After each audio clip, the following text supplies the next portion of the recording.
오늘의 사연 시작하겠습니다. 안녕하세요. 저는 올해로 50세가 되는 두 아이의 아빠입니다. 코로나다 뭐다 해서 다들 힘드시죠? 요즘 세상에 마냥 속편한 사람들이 어디 있겠습니까? 특히 가정을 책임져야 하는 아빠들이 많이 힘들지요. 경제적으로는 점점 힘들어지는데 책임져야 될 일들은 많아지니까요. 저도 그랬습니다. 가장이라는 책임감으로 열심히 살아만 왔었는데 인생이라는 게 쉽지가 않네요. 시련은 한 가지 방향으로만 오지 않는다고 하는데 제게는 특히 힘든 나날들이었습니다. 생각만 해도 분통이 터지는 제 사연을 한번 이야기해 보려고 합니다. 지루하시더라도 들어주시고 많은 분들께서 공감해 주셨으면 좋겠습니다. 저는 지방에서 작은 여행사를 운영하고 있었어요. 아들 하나, 딸 하나, 두 아이를 키우고 있었고 아내는 집안에서 살림을 하는 주부였습니다. 아내와는 대학 시절 알게 된 선후배 관계예요. 대학 시절 그냥 알고만 지내다가 졸업 후에 우연한 기회로 연애를 시작했고 그대로 결혼까지 해서 지금까지 잘 살고 있었습니다. 제 입으로 이런 말 하긴 좀 그렇지만 제가 그래도 꽤 사업가적인 기질이 있었거든요. 젊어서부터 이 일 저 일 다 해봤습니다. 실패한 적도 많았지만 크게 성공한 적도 있었지요. 그렇게 성공과 실패를 반복하면서 사업적인 기반을 다져나갔습니다. 그러다 40대 중반이 되어서 시작한 것이 바로 여행사업이었어요. 규모는 크지 않았지만 사장님 소리 들으면서 직원들 열어둘 정도는 되었습니다. 사업은 탄탄대로였어요. 주로 중국 쪽 패키지 여행을 취급했었는데 나중에는 베트남 쪽 여행 상품도 개발했고 그게 또 잘 되어서 돈을 정말 긁어모았습니다. 지금까지 해본 일들 중에서 제일 잘 되는 사업이었어요. 해마다 해외여행 인구는 늘어만 갔습니다. 저가 항공이다 뭐다 해서 예전보다 해외여행이 많이 쉬워졌거든요. 손님이 끊어질 걱정이 없었죠. 오히려 밀려드는 손님들의 문의를 거절하는 게 일이었답니다. 가격도 저렴했지만 친절하고 믿을 만하다고 입소문이 나서 추천받아온 사람들이 많았어요. 저희 회사 모토가 여행자를 기쁘게 하자였습니다. 즐겁고 행복해지기 위해서 여행을 하는 건데 그 과정이 기쁘지 않으면 안 된다고 생각했거든요. 그래서 그런지 한번 저희 여행사를 이용한 사람들은 다음에도 꼭 저희 여행사만 찾더라고요. 이대로 사업이 계속 잘 되면 내 이름 걸고 크게 회사를 차려보는 것도 꿈은 아니겠다 싶었습니다. 그땐 아내도 행복했고 아이들도 잘 자라주어 온 가족이 걱정이 없었어요. 갖고 싶은 거 뭐든지 가질 수 있었고 먹고 싶은 게 있으면 망설이지 않았죠.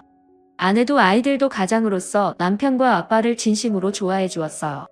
하지만 다들 아시다시피 코로나 시국이 되었고 제 사업은 내리막길을 걷기 시작했습니다. 처음에는 잠깐 이러다 말겠지 했어요. 어차피 여행이 많지 않은 비수기였고 코로나가 여름 전에만 물러가면 금방 회복이 될 거라 생각했어요. 그런데 그렇게 되지 않더라고요. 과거 비슷한 바이러스가 유행했을 때와는 차원이 달랐어요. 금방 끝날 것 같지가 않았죠. 급기야는 유럽이나 미국까지 바이러스가 전파되어 말 그대로 전 세계가 바이러스의 공포에 떨어야만 했습니다. 한 달, 두 달이 지났는데도 물러갈 기세를 안 보였어요. 해외여행은 꿈도 못 꾸게 되었죠. 많은 자영업자들이 힘든 시기를 보냈지만 특히 여행 사업하는 사람들은 하루아침에 수입이 제로가 되었습니다. 언젠가는 괜찮아지겠지 하며 기도하는 것도 나중에는 지치더군요. 그래도 백신이 보급되고 여행이 가능해지면 다시 일어설 수 있을 거라는 희망만 가지고 회사를 유지시켜왔습니다. 그런데 몇 달이 지나자 한계가 왔어요. 자본금이 다 바닥나버리고 직원들 월급도 못 주는 상황이 되어버렸죠. 결국 전 사업을 접어야만 했습니다.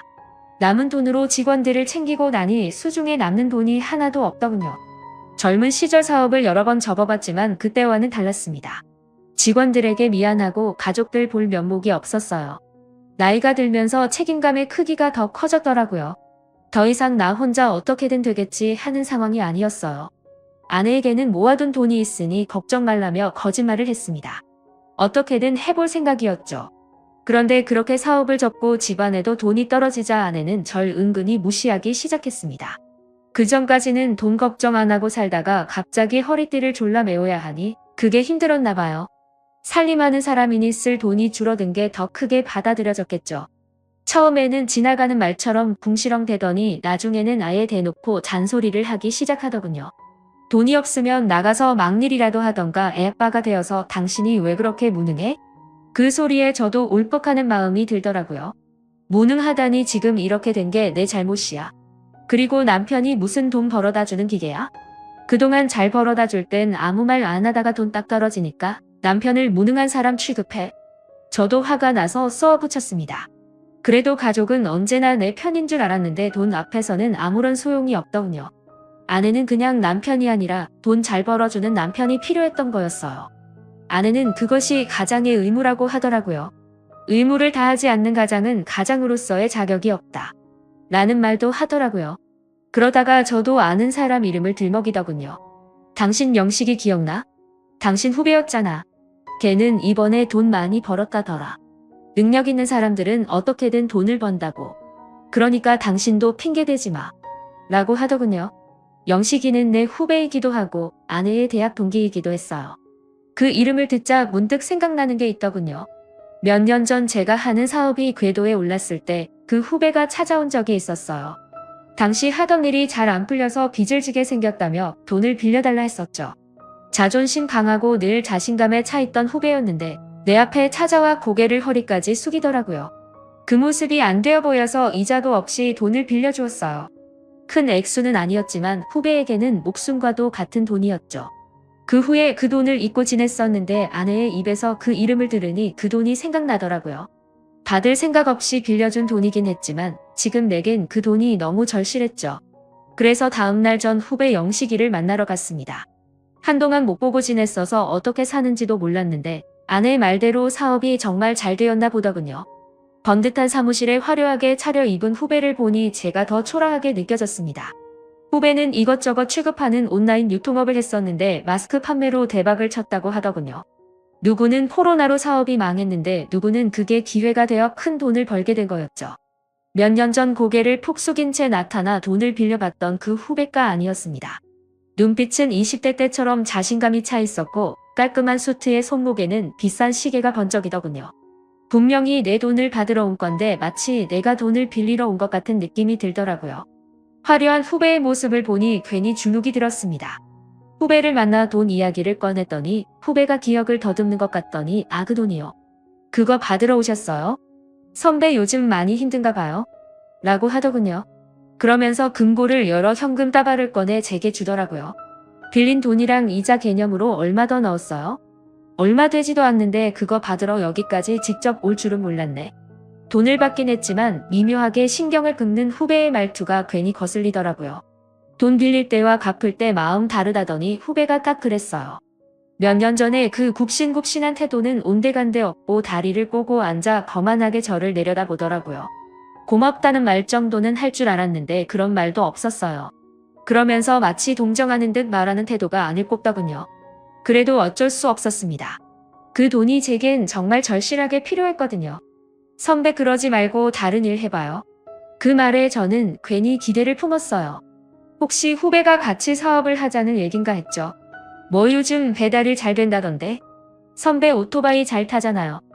순간적으로나마 기대를 했던 내가 바보 같더군요. 더 이상 떨어질 자존심도 없다고 생각했는데 후배한테서 그런 말을 들으니 정말 죽을 정도로 창피하더라고요. 돈 좀 벌었다고 무시하는 거냐며 따지고 싶었지만 그럴 수 없었습니다. 어쨌든 그 돈 덕분에 당분간은 생활이 가능했어요. 하지만 그 돈도 얼마 안 가 바닥이 나더군요. 아이들 학원비다 뭐다 해서 나가는 돈이 생각보다 많았어요. 그동안 쓰던 습관이 있으니 줄이기가 쉽지 않았던 거죠. 그래서 그런지 아내는 날이 갈수록 짜증이 늘었습니다. 애들 학원도 못 보내게 생겼어. 내가 엄마들 모임 나가면 얼마나 창피한 줄 알아. 하지만 저도 뾰족한 수가 없었어요. 자본금이 있어야 뭐라도 해볼 텐데 돈이 없으니 할 수 있는 게 없었습니다.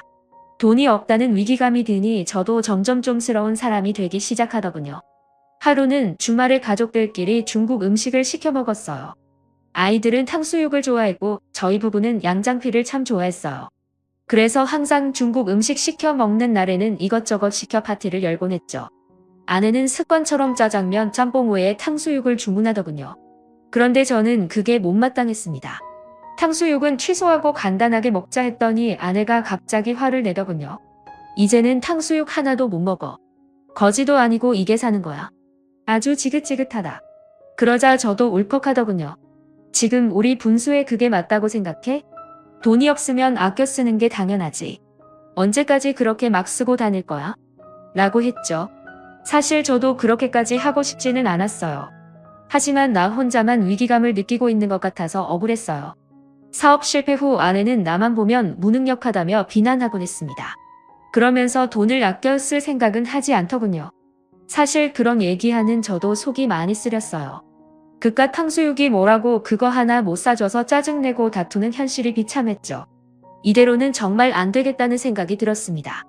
뭐라도 해야겠다 싶었죠. 당장 먹고 살 돈이 없으니 빨리 돈을 벌 수 있는 일을 하기로 했습니다. 이 일 저 일 가릴 처지가 아니었죠. 마침 코로나 덕분에 배달하는 일이 잘 되고 있었어요. 제가 젊은 시절에 오토바이를 좋아해서 오토바이 타는 건 자신이 있었거든요. 알아보니 벌이도 나쁘지 않다 해서 배달 일을 하기로 마음먹었습니다. 무작정 배달하는 사람을 붙들고 어찌 해야 하는지 물어보았습니다. 일단 오토바이를 구입해야 되는 게 큰일이었어요. 그런데 다행히 하루에 얼마를 받고 빌려주는 업체가 있다더군요. 필요한 장비도 다 장착이 되어 있어서 그게 낫겠다 생각했습니다. 대여업체에서 오토바이를 내주면서 또 이것저것 살려주더군요. 대행업체에 등록을 하고 가게에서 콜이 오면 수락하여 음식을 배달하기만 하면 되더군요. 나이가 있어서 업체나 가게에서 이상하게 보지 않을까 생각했었는데 저보다 더 나이 많은 사람들도 있더라고요. 오래 한 사람들도 있었지만 대부분은 저처럼 최근에 뛰어든 사람들이었어요. 암튼 그렇게 무작정 배달 일을 시작하게 되었습니다. 아내에게는 말하지 않았어요. 언제 그만두게 될지도 모르는 일이었고 무엇보다도 아내에게 말하기 창피하더라고요. 자존심 다 버렸다고 생각했는데 그래도 아내나 아이들 앞에서는 멋진 남편, 멋진 아빠이고 싶었거든요. 아내도 내가 뭘 하는지 묻지 않더군요. 매일 오후에 나가서 밤늦게 들어오는 남편이 궁금할 법도 한데 이제는 제가 뭘 하든 관심이 없더라고요. 한 집에서 같이 살기만 했지 사실상 별거나 다름없었어요. 그래도 일을 하니 좀 살 것 같더군요. 처음에는 서툴러서 돈을 많이 못 벌었는데 익숙해지고 나니 벌이도 꽤 쏠쏠하더라고요. 몸을 움직이면서 일을 하니 스트레스도 많이 해소되었습니다. 자존심 버리고 시작한 일인데 생각보다 제 적성에 잘 맞는 일이었어요. 물론 힘들 때도 많았죠. 특히 진상 고객들이 걸리는 날에는 몸도 마음도 지쳤습니다. 배달일 하는 사람들은 1분 1초가 돈인데 아무리 배를 눌러도 나오지 않는 사람들이 많았어요. 어떤 사람들은 음식이 늦게 도착했다고 배달원에게 짜증을 내기도 하더군요. 심지어는 배달 오는 길에 개인 심부름을 해달라고 시키는 사람도 있었어요. 그리고 어떤 아파트는 배달하는데 엘리베이터를 사용하지 못하게 해서 15층 높이를 걸어서 올라간 적도 있습니다.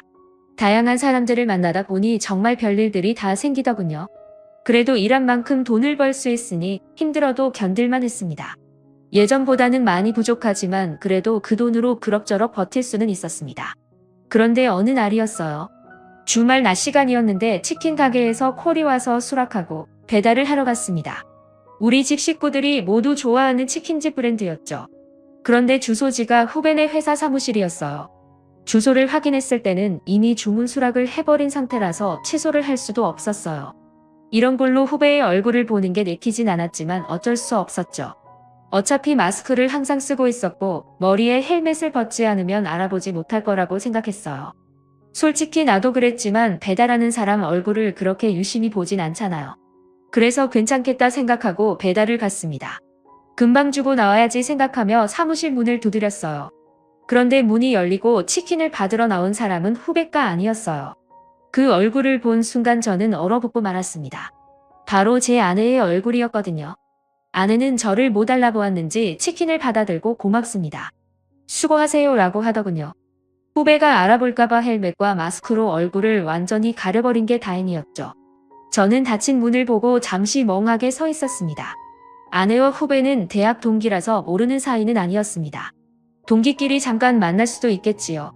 하지만 그 둘은 대학 동기이기 전에 유부남이고 유부녀였어요.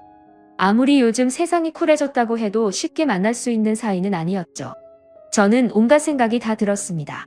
덕분에 그날은 일이 손에 잡히지 않더군요. 계속 아내와 후배의 생각만 났습니다. 다음 날도 마찬가지였어요. 일을 하러 나오긴 했는데 자꾸 딴 생각만 들더군요. 그래서 일단 오토바이를 타고 집으로 돌아왔습니다. 혼자 속 태우지 말고 차라리 아내에게 물어보자 싶었죠. 그런데 멀리 집을 나서는 아내가 보였습니다. 순간 저는 숨어서 아내를 지켜봤어요. 그리고 아내를 미행하기 시작했습니다. 버스를 타는 걸 보고 그 버스를 따라 오토바이를 달렸죠. 아내는 예상대로 후배네 사무실로 가더군요. 그리고 잠시 후 둘은 함께 나와서 차를 타고 어디론가 떠났습니다.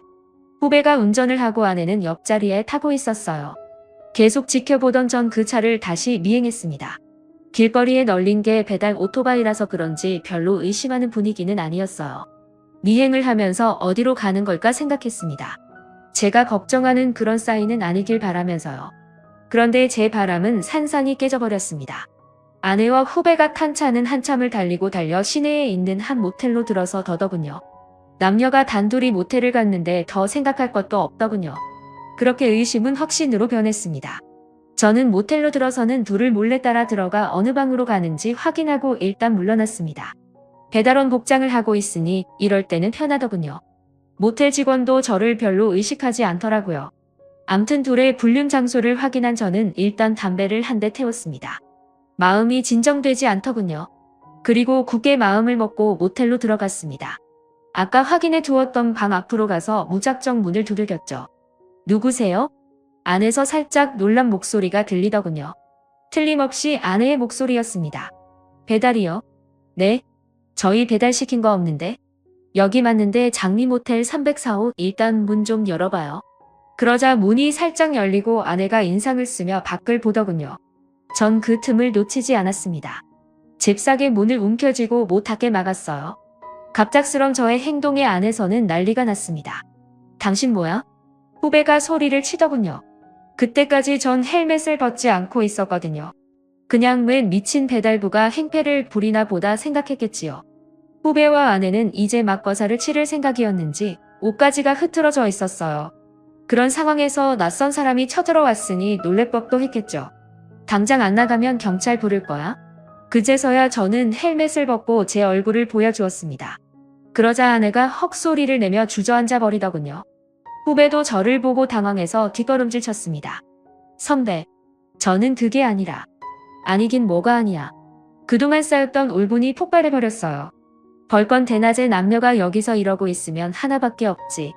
아니긴 뭐가 아니야. 그러자 아내가 손을 싹싹 빌면서 용서를 구하더군요. 아내의 그런 모습을 보니 더 화가 났습니다. 그동안 아내에게 무시당하면서도 아무 말 하지 못했던 제가 한심하더군요. 남편은 한 푼이라도 벌어보겠다고 배달 일을 하는데 이러고 있었다니 기가 막히더라고요.